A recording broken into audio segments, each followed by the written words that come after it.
দোসরা October conflict ফজিলাত থেকে বলছি বৈতরাম। আমরা গতকালকে ঝড়ের ভেতর দিয়ে গিয়েছিলাম, কিন্তু এখন ঝড় কমেছে।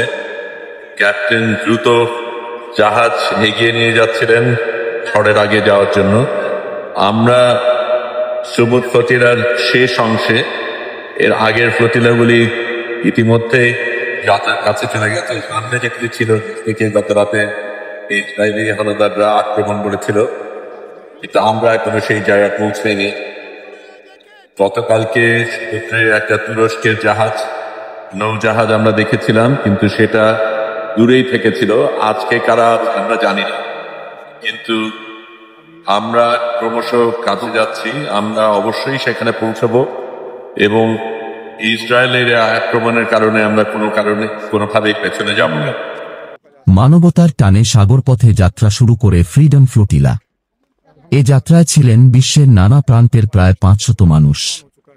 সাংবাদিক, কর্মী, ডাক্তার, শিল্পী এবং স্বেচ্ছাসেবক। বাংলাদেশ থেকে ছিলেন আন্তর্জাতিক খ্যাতিসম্পন্ন আলোকচিত্রী শহীদুল আলম এবং একজন সাহসী বাংলাদেশি নারী। তাদের উদ্দেশ্য ছিল একটাই, ফিলিস্তিনের ক্ষুধার্ত নারী ও শিশুদের কাছে খাবার পৌঁছে দেওয়া।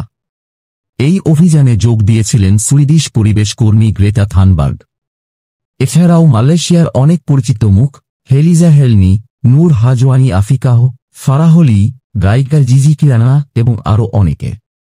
তাদের হাতে ছিল না কোনো অস্ত্র, ছিল কেবল খাবারের প্যাকেট, চিকিৎসা সামগ্রী আর মানবতার বার্তা। কিন্তু তবুও নেমে আসে সশস্ত্র আক্রমণ। অবরুদ্ধ করা হয় তাদের যাত্রা, হামলা চালানো হয় মানবতার নৌকায়। বাংলাদেশ সহ বিশ্বের মানুষ আজ দেখছে কিভাবে শান্তির বার্তা বহনকারী মানুষগুলোকে থামাতে চাওয়া হচ্ছে। কিন্তু শহীদুল আলম, সেই সাহসী বাংলাদেশি নারী আর অন্যান্য সহযাত্রীরা প্রমাণ করেছেন, মানবতা কোনো সীমানা মানে না। সত্য ও ন্যায়ের পথে দাঁড়াতে হলে সাহসী সবচেয়ে বড় শক্তি। এই সংগ্রাম থেমে থাকবে না। খাবারের সেই যাত্রা, শান্তির সেই স্বপ্ন একদিন পৌঁছবেই ফিলিস্তিনের মানুষের কাছে।